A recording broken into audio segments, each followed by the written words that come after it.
Right now, the 2026 FIFA World Cup is breaking the sports universe. It is the largest tournament ever hosted. 48 nations instead of the usual 32, spread across three giant host countries, playing a massive 104 matches. This isn't just a tournament, it's an absolute economic monster projected to generate over $11 billion in revenue.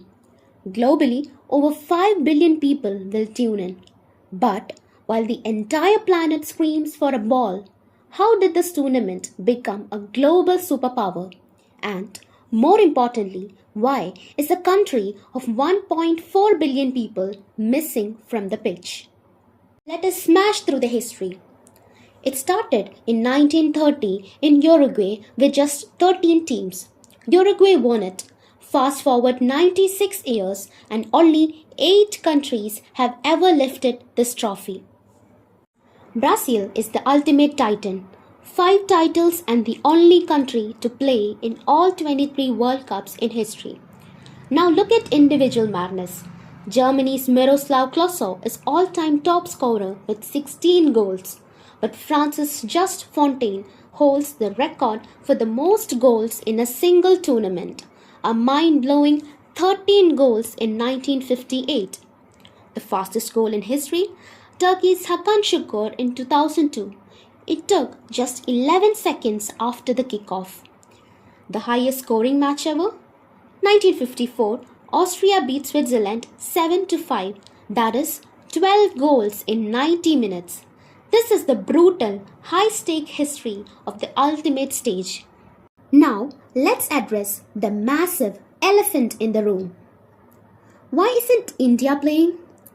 First, let's kill the biggest fake news in Indian sports. No, India did not skip the 1950 World Cup in Brazil because FIFA banned them from playing barefoot. That is 100% false. Here are the cold, hard facts. In 1950, India qualified automatically because Burma, Indonesia, and the Philippines all withdrew from our group. India didn't have to play a single qualifier to get to Brazil. We were literally drawn into a group with Sweden, Italy, and Paraguay. So why did the All India Football Federation, AIFF, back out? Here are the 3 real reasons. First, the priority gap. In 1950, the AIFF viewed the Olympics as the ultimate peak of sports. The World Cup was seen as a young, vague, and unestablished tournament. Second, fitness issues.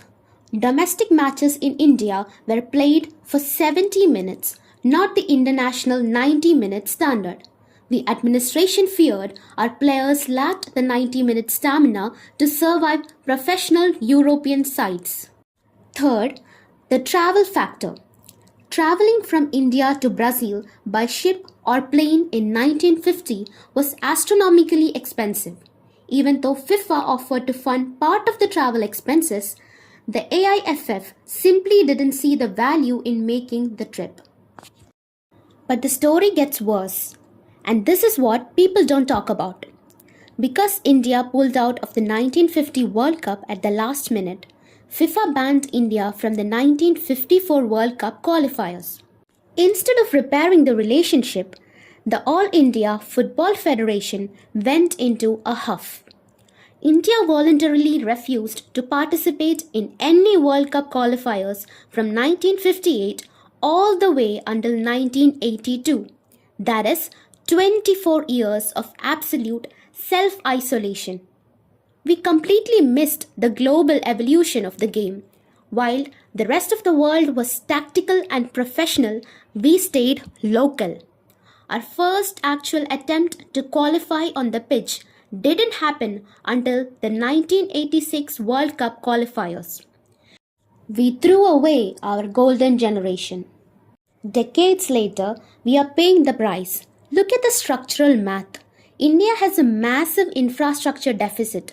A top football nation like Germany has over 24,000 registered football clubs. India's professional tier is a fraction of that. cricket developed a highly profitable, airtight grassroots pipeline from schoolboy level straight to the IPL, capturing all corporate sponsorship and media attention. Football was left behind with administrative instability and lack of nationwide youth academies. But here is the silver lining. With the 2026 expansion to 48 teams, Asia's direct qualification spots have nearly doubled from 4.5 to 8.5. The door is structurally wider than ever. But to walk through it, India doesn't need short-term fixes. It needs standard youth scouting networks, 90-minute competitive regional structures, and administrative stability. What do you think is the single biggest roadblock holding Indian football back today? Drop a fact in the comments, smash that like button, and subscribe for more unfiltered deep dives. See you next time.